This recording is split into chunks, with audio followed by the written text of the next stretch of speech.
A paz do Senhor Jesus, estou aqui para compartilhar com você um pouco da palavra de esperança ao seu coração. E eu gostaria de hoje fazer menção da segunda lição da nossa revista deste primeiro trimestre, da CPAD, onde ela tem um tema em defesa da fé. E hoje nós vamos trazer o tema. O tema hoje é Somos Cristãos. O que esse tema quer dizer para nós? Que nós temos uma identidade. E se somos cristãos, é porque seguimos Cristo. E uma vez que nós seguimos Ele não é só o nosso mentor. Ele é aquele que direcionou-nos para uma vida nova através de salvação, e Ele é o nosso líder, não somente de forma espiritual, mas sacrificial. Foi Ele que morreu por nós. Por isso que quando as pessoas olham para mim, para você, eles têm que ver Cristo. A paz do Senhor, que alegria para nós. Eu quero apresentar para vocês um material que eu até deixei separado aqui, porque são materiais de extrema importância quando nós estamos diante de uma lição tão rica para o nosso crescimento espiritual, né? Eu tenho aqui, nós estamos falando de defesa da nossa fé, eu tenho um livro do pastor Emerson Feitosa, Entre Lobos e Ovelhas. Este livro, ele traz essa dimensão, né? Observamos um comentário do pastor Ezequias Soares, onde ele fala de lobos vorazes, que de dentro da igreja semeia a semente da discórdia, trazendo discípulos para si. E nós observamos que o pastor Emerson, ele traz este livro muito interessante. É um livro que eu amo, eu gosto, eu fiz dele meu livro de cabeceira. Tem também Raimundo de Oliveira, né? Em seu livro Seitas e Heresias. É um livro muito antigo. Este livro aqui eu herdei do meu pai, né? Estava na coleção dele e eu tive a honra de receber como doação da parte dele. Tem também aqui um livro que eu ganhei de um pastor que muito amado, pastor Gilvan, Psicologia Pastoral, e um livro de liderança, né? Este livro aqui é um livro que eu ganhei do pastor Lemito, que hoje está lá no Triângulo Mineiro, com muita alegria para o meu coração. Então são livros que quando você lê e estuda, você vai ter um entendimento muito claro como defender a sua fé. Mas, sem mais delongas, eu gostaria de te convidar para que juntos possamos ir à palavra de esperança. Lição de número 2, somos cristãos. Será rápido, mas com muita objetividade ao seu coração. Nós temos o nosso textual, né, que ele está dizendo assim, Atos capítulo 15, versículo 19. Pelo que julgo que não se deve perturbar aqueles dentre os gentios que se convertem a Deus. Verdade prática. O cristianismo é uma religião de relacionamento pessoal com Cristo ressuscitado e não um conjunto de regras e ritos. O cristianismo é uma religião de relacionamento pessoal com Cristo ressuscitado e não um conjunto de regras e ritos. Quando nós observamos essa verdade prática, isso já nos dá um direcionamento para o objetivo da lição, né? Nós temos essa lição com uma palavra-chave bem interessante, que é tema da mensagem de Jesus ao nosso coração. Ide por todo mundo, pregai o evangelho a toda criatura. Quem crer e for batizado será salvo, porém quem não crer já está condenado, né? Hoje a nossa palavra-chave é evangelho, né? Esse evangelho que salva, este evangelho que liberta, este evangelho que cura, este evangelho que nos prepara para morar para sempre com o Senhor. Então, meus amados, a nossa leitura bíblica em classe, ela está no livro de Gálatas, capítulo de número 2, versículo de 1 a 9 e também versículo 14. Vamos ler? Depois, passado 14 anos, subi outra vez a Jerusalém com Barnabé, levando também comigo a Tito. E subi por uma revelação e lhes expus o evangelho que prego entre os gentios e particularmente aos que estavam em estima, para que, de maneira alguma, não corresse ou não tivesse corrido em vão. Mas nem ainda Tito, que estava comigo, sendo grego, foi constrangido a circuncidar-se. Mas Tito nem ainda estava comigo, sendo grego, foi constrangido a circuncidar-se. Por isso, por causa dos falsos irmãos que se tinha estremetido e secretamente entraram a espiar nossa liberdade que temos em Cristo Jesus para nos porem em servidão, os quais nem ainda por uma hora cedemos com sujeição, para que a verdade do Evangelho permaneça entre vós. E quando aqueles que pareciam ser alguma coisa, quais tenham sido noutro tempo, não se me dá. Deus não aceita a aparência do homem. Esse digo, que parecia ser alguma coisa, nada me comunicaram. Antes, pelo contrário, quando viram que o evangelho da incircuncisão me estava confiado, como Pedro o da circuncisão, porque aquele que operou eficazmente em Pedro para apostolado da circuncisão, este operou também em mim com eficácia para com os gentios. E conhecendo Tiago, Cefas e João, que eram considerados como as colunas, a graça que se me havia dado, deram-nos as destras em comunhão comigo e com Barnabé, para que fôssemos aos gentios e eles a circuncisão.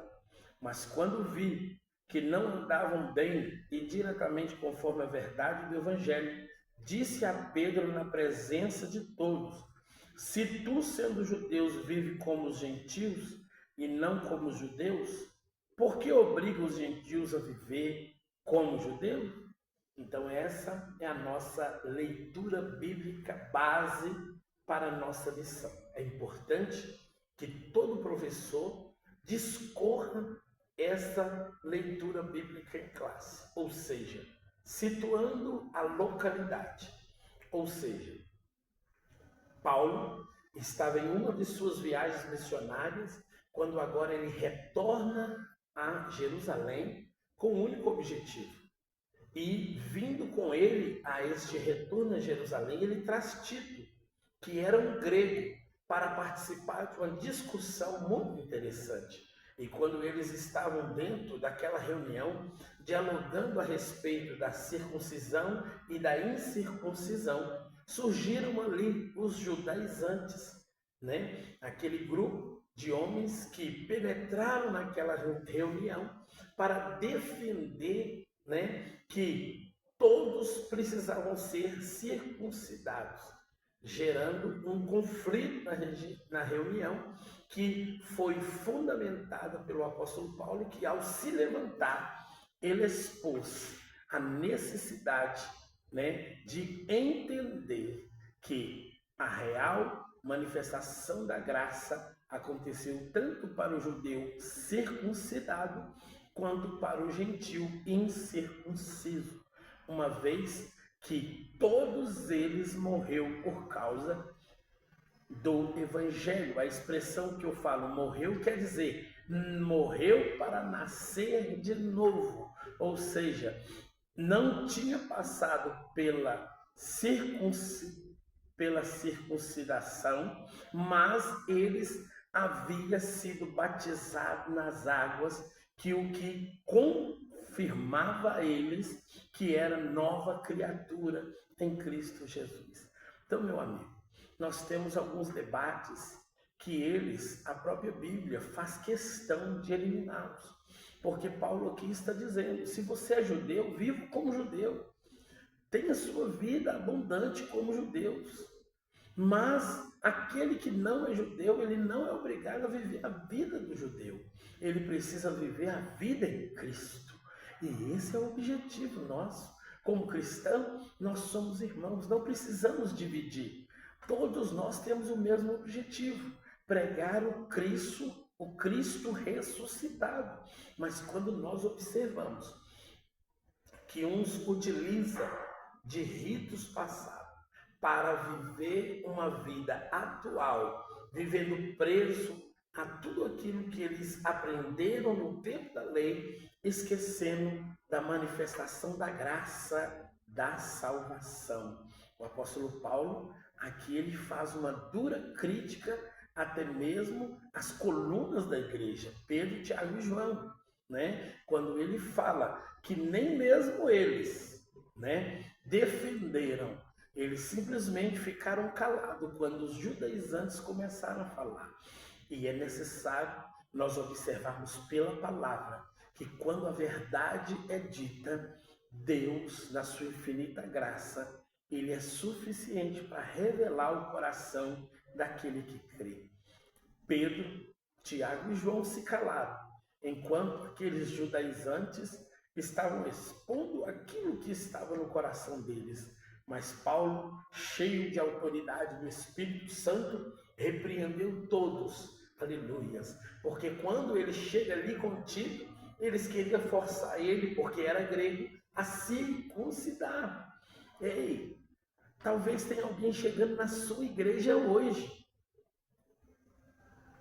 Ele não precisa viver as regras da lei, ele precisa viver a salvação em Cristo, que transforma o mais vil pecador em uma nova criatura. E isso não é uma ação humana, é uma ação do Espírito Santo. Então confia no Deus que chamou, confia no Deus que resgatou, confia no Deus que nos trouxe de volta, porque se Ele trouxe, é porque Ele vai mudar. Tem pessoas que chegam na igreja e é transformar de uma forma gloriosa de um dia para o outro. Mas tem crentes que precisam de um processo. E eu e você precisa respeitar este processo, porque a salvação ela é individual. Mas quem faz a obra de regeneração é o Espírito Santo. Amém? Louvado seja Deus. Vamos aos pontos principais da nossa lição. Meu amigo, a igreja, desta vez eu quero ler a introdução com vocês, para a gente pegar um gancho naquilo que nós vamos estar falando. É importante para você, professor, nem todos gostam de fazer a leitura da lição. E isso é louvável quando você tem uma igreja, alunos, que durante a semana leu. Mas se eles não leu, você como professor, é interessante você ler. Se você não quer ler tudo, pelo menos os pontos principais, para que eles acompanhem a lição. Eu acho isso bem interessante, é uma didática que eu já uso há muito tempo, né? Não porque tem aqueles que estudam a lição durante a semana. Se você falar, ele já sabe do que você está falando, mas tem aqueles que nem pegou na lição. Então a gente tem que respeitar também este público. Fazendo a leitura, você vai trazer clareza ao coração deles. Amém? Glória a Deus. A igreja herdou dos judeus muitas ideias práticas do campo teológico e ético, visto que a jornada histórica da igreja começou em Jerusalém no dia de Pentecoste, numa comunidade judaica. E estes pontos de interseção levaram alguns a confundir a lei de Moisés com a graça. Nessa lição veremos que Gálatas capítulo 2 é um relato de um dos debates que mostra o limite entre o judaísmo e o cristianismo. E os apóstolos, principalmente Paulo, tiveram muita dificuldade de mostrar isso aos judaizantes. Então, a proposta dessa lição, quando nós iniciamos com o tema Somos Cristãos, nós observamos aqui que cria-se um debate entre o judaísmo e o cristianismo, simplesmente porque os do judaísmo não reconhecem Cristo, que veio à Terra, o Verbo encarnado, como a promessa que eles haviam de receber. Então eles questionam isso, até nos dias de hoje. Mas quando nós olhamos para os cristãos que no tempo de Jesus aceitavam a fé, eles achavam que todos deveriam vir e se igualar a eles em todos os atos e ritos. E isso está errado diante da lei. Por exemplo, que eu dou para cada um de vocês é o sábado. Nós, do mundo moderno, nós não guardamos os sábados com um único propósito, porque na nossa liturgia diária de trabalho, todos nós trabalhamos, a maioria de segunda a sábado. O nosso sábado é o domingo, ou seja, o dia que nós dedicamos ao Senhor. Diferentemente do judeu, que toda sua cultura é fundamentada e forjada para que no sábado seja um dia de dedicação ao Senhor. É muito simples. Então, não há debate. O que Deus quer não é que nós guardemos o sábado. O que Deus quer é que nós tiramos um dia para o adorar, para servir. Este dia pode ser numa segunda, numa terça, numa quarta, numa quinta, mas a igreja congrega no domingo. Então, quando nós levantamos de manhã na escola dominical, o propósito é iniciar o nosso dia servindo ao Senhor, de dedicação a Deus. Nós almoçamos, à tarde fazemos o evangelismo, à noite voltamos para o culto para fechar este dia com chave de ouro. No tempo dos judeus, isso iniciava na sexta-feira, após as 18 horas, e ia até as 18 horas do dia de sábado. Mas nós não somos judeus, e os judaizantes querem que nós seguimos os ritos deles. Então Paulo aqui está dando um basta. Ele está dizendo, se você é judeu, viva como judeu, mas se você é cristão, viva como cristão. Amém? Louvado seja Deus. Então isso vai permear toda a nossa lição. Nosso ponto primeiro, ele está falando sobre prevenindo-se contra a tendência judaizante. Aqui ele está trazendo para nós um cuidado. Nós vamos falar agora dos judaizantes, mas durante todo esse trimestre nós vamos falar de todas as seitas que tem, que vem entrando como um sapatinho de algodão dentro da igreja para desfazer o projeto que Cristo deixou para nós.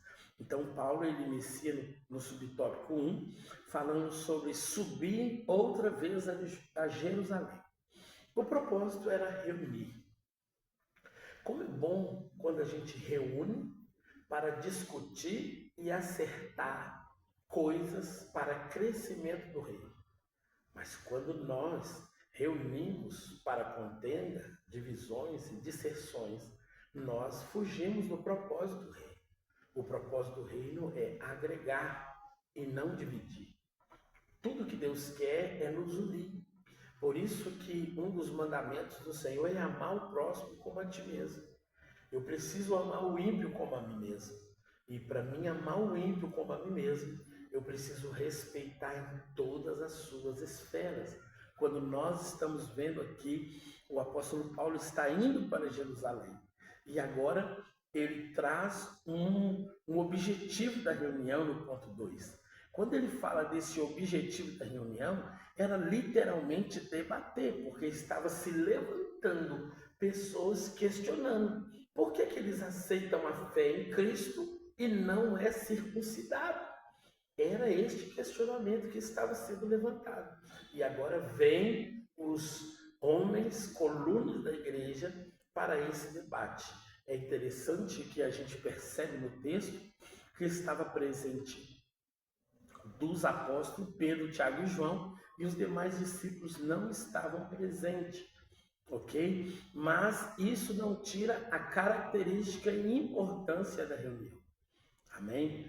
Isso aqui é uma prova para mim e para você que eu sou muito importante no reino quando eu estou a serviço do reino. Quando nós observamos aqui, aquela reunião aconteceu mesmo sem os outros apóstolos. E por que aconteceu? Porque se eles estavam exercendo atividade cristã em qualquer outra parte do mundo, daquele período, bênção de Deus estava sendo derramada.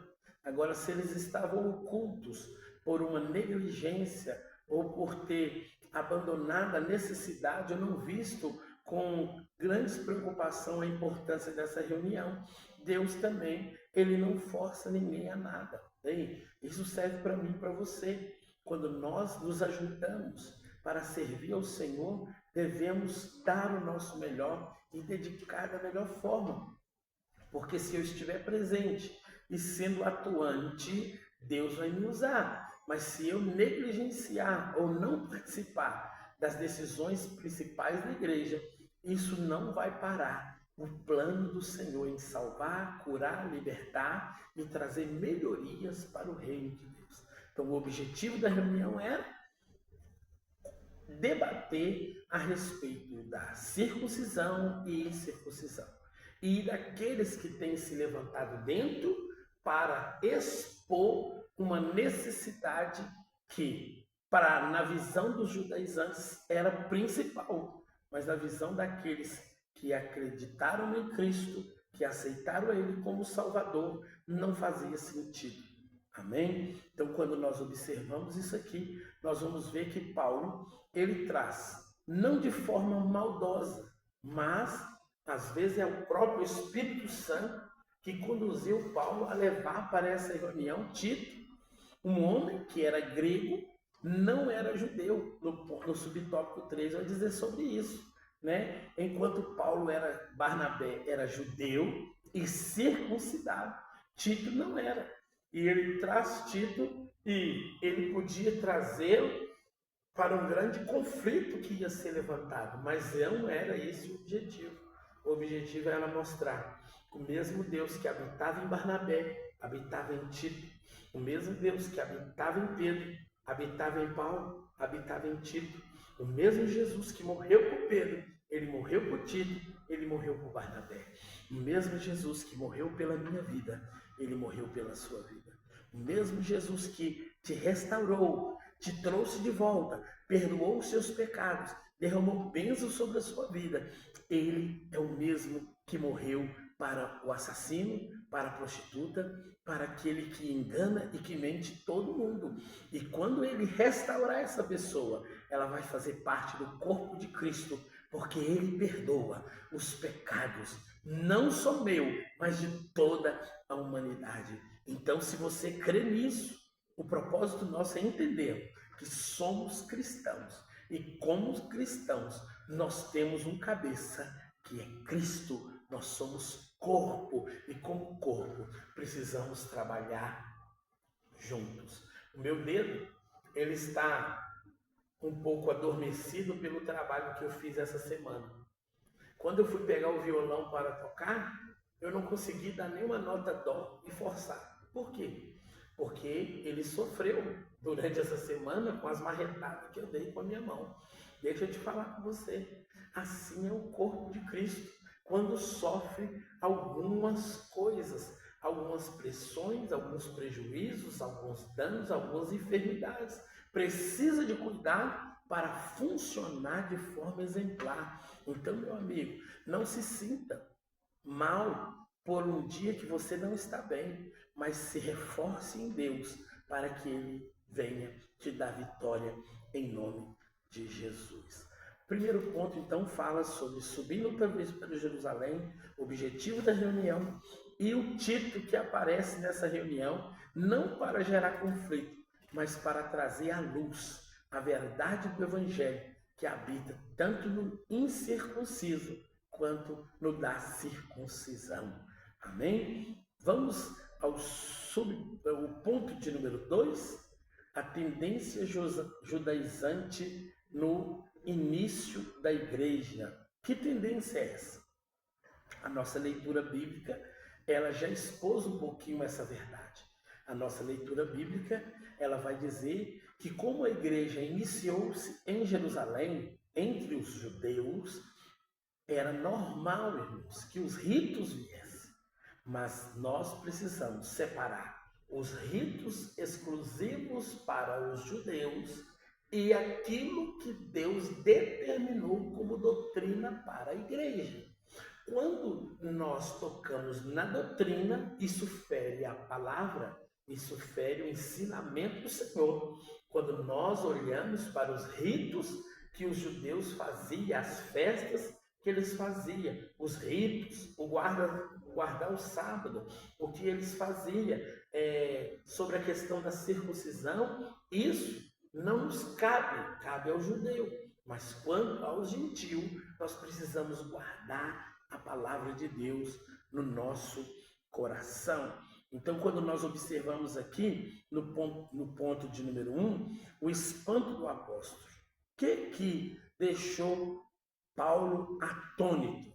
Quando ele chega na igreja de Gálatas, ele percebe, da Galácia, ele percebe, irmãos, que alguns irmãos ali tinham mudado completamente a cabeça, porque chegou ali alguns irmãos convencendo eles e mostrando algumas coisas que eles precisavam viver, que eles não estavam vivendo.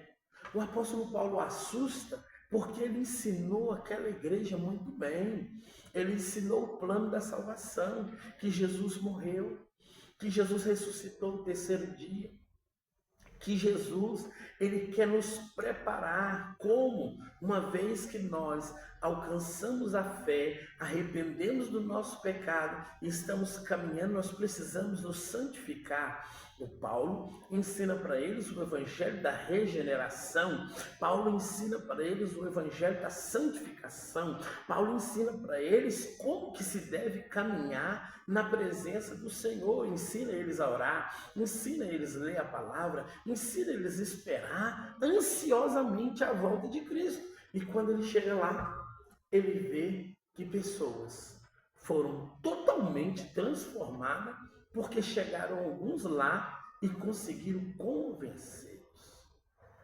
Isso gera tristeza para o líder, quando ele esforça para fazer o melhor e de repente aquele liderado, ao ouvir outras opiniões, ele quer mudar a lei de Deus para benefício próprio.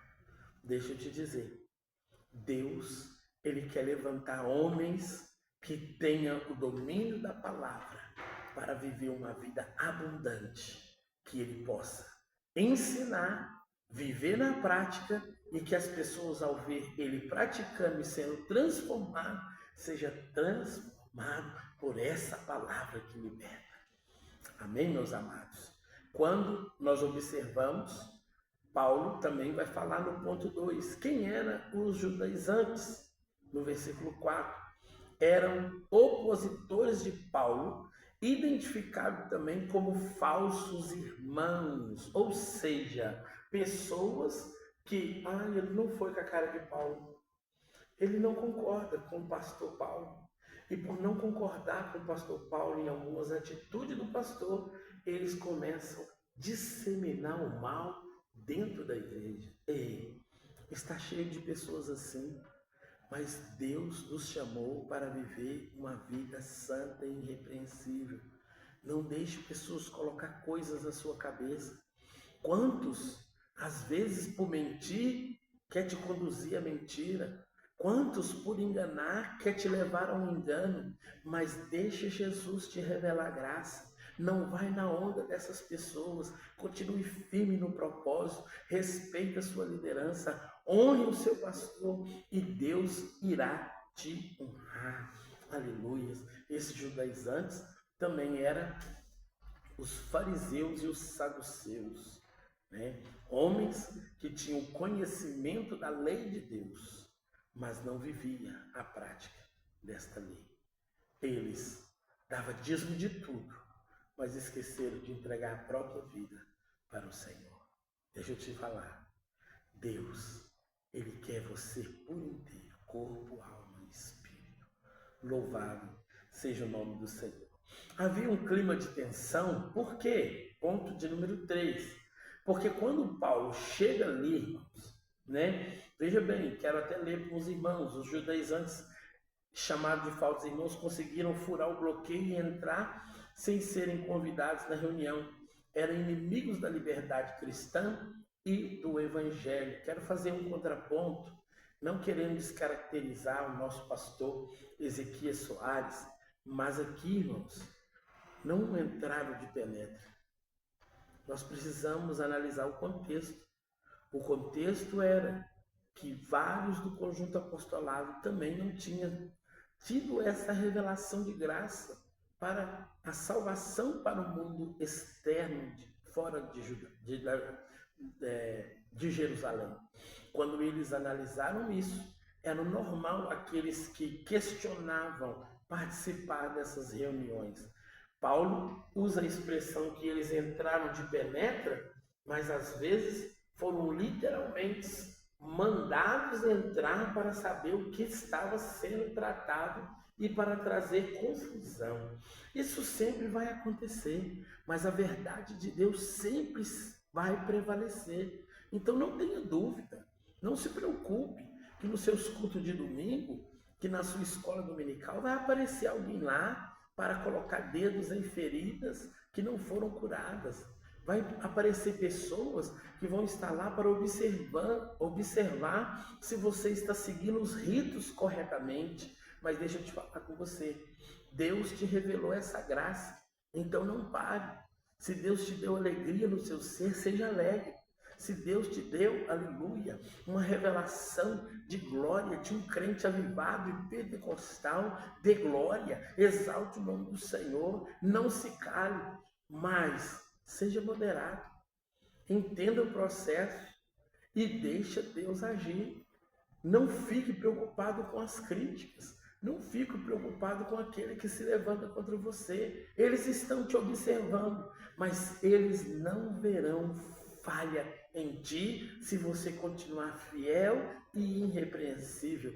Então, busque o Senhor, busque a direção do Senhor. Não deixe que essas pessoas tirem a sua fé, tirem a sua paz. Então, meu amigo, eu te convido a ter uma vida transformada, sem olhar para a direita e para a esquerda. E quando chega alguém falando na sua cabeça, meu alvo é o céu, meu alvo é Jesus, eu sigo a Cristo. Esse é o nosso objetivo. Por quê? Porque os inimigos da liberdade cristã, eles eram também inimigos do Evangelho. Quantas pessoas não querem ver Jesus salvando? Já aconteceu isso com você? Eu, como pastor aqui de Belo Varro e de outras igrejas na Grande Belo Horizonte, eu já observei. Quando Jesus salvava alguém de uma família, a outra família ficava, isso não vai dar certo. Como não vai dar certo? Quem salvou foi o Senhor. Ei, não deseje o mal das pessoas. Creia que esse evangelho transforma, porque ele te transformou. Deixa o Espírito Santo te envolver e você vai ver a graça salvadora de Deus. Quero fazer um contraponto aqui a você, professor. Debata sobre isso em sala. Devemos ter prazer em ver Deus salvando vidas, em Deus restaurando. E na maioria das vezes, nós não temos isso. Faz uma pergunta na classe, por gentileza. Fala com eles. Ei, se Jesus salvar uma prostituta hoje, e ela falar que não tem onde ficar, só tem um lugar do prostíbulo, que ela não quer mais ficar lá porque ela quer ter uma vida mudada, você deixaria ela passar uma semana na sua casa até ela se restabelecer? Ou um assassino que acabara de sair da cadeia, buscou refúgio na casa de Deus e de repente ele confessa que ele era um assassino. E de repente ele fala, eu não quero matar mais, eu não quero viver aquela vida mais, mas agora eu quero viver uma vida com Deus. Mas qual irmão na igreja vai levantar e dizer, não, eu deixo você ficar lá em casa porque eu acredito que Jesus te salvou? Então, nós vivemos, irmãos, um evangelho de hipocrisia. Um evangelho onde nós falamos uma coisa, na prática, nós vivemos outra. E é isso que Deus quer mudar em nós. O Evangelho é para todos.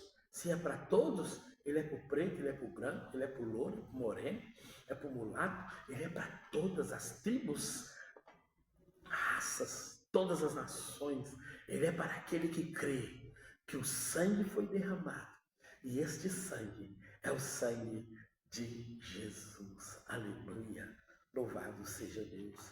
Meus amados, o ponto de número 3, ele vai falar sobre a tendência judaizante hoje. Como que está acontecendo isso hoje? O mesmo evangelho. Não são dois evangelhos. Não é um para o judeu e um para o gentio. Não, o evangelho é um só. Cristo é um só. E se Cristo é um só, nós somos um em Cristo. Então não tem como dividir, né? Quando nós observamos o ponto de número 2, o perigo dessas doutrinas é porque eles têm a lei de Moisés como referência. E Jesus, ele falou, eu não via me rogar. É como se Jesus estivesse dizendo que a lei, ela é importante no tempo dela, mas a graça se manifestou. E quando a graça se manifesta, ela desfaz toda a lei, não só a lei humana, mas a lei que Deus gerou para a antiga aliança. É diferente, porque na antiga aliança era o sacrifício de animais. Hoje, o sacrifício é de Cristo. E este sacrifício é eterno. Antes, todos os anos eu precisava daquele dia de sacrifício para ser perdoado a minha falha, a falha da nação. Mas hoje, uma vez que eu aceito Jesus como meu Salvador, o sacrifício foi feito perpetuamente para a minha vida e para a sua vida. Quando nós observamos o ponto de número 3, as práticas judaizantes no dia de hoje, é que eles querem que você seja circuncidado, mesmo não sendo judeu. É que eles querem que você guarde o sábado, mesmo não sendo judeu. É que eles querem que você fique praticando coisas que lá na antiga aliança se praticou. E tudo que Deus quer de nós é um coração puro, contrito, um coração limpo pelo sangue, um coração lavado, um coração cheio de graça, um coração de verdade, um coração de Deus. Pastor, como eu tenho este coração de Deus?